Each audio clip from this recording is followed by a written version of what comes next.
నమస్కారం, ఘంటారావానికి స్వాగతం. ముందుగా ప్రధాన అంశాలు.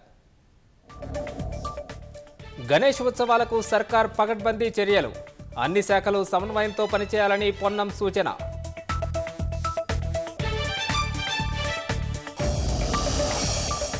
తుమ్మిడిహెట్టి వద్ద నీటి లభ్యత లేనందునే Medigadda barrage, justice PC Ghosh commission ముందు వి ప్రకాష్ వివరణ.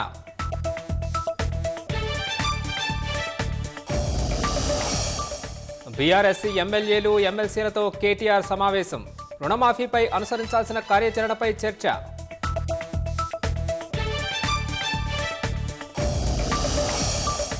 తుంగభద్ర డ్యాం వద్ద వేగవంతంగా స్టాప్లాక్ పనులు, రాత్రిలోపు మరో 2 ఎలిమెంట్ల అమరికకు ఏర్పాట్లు.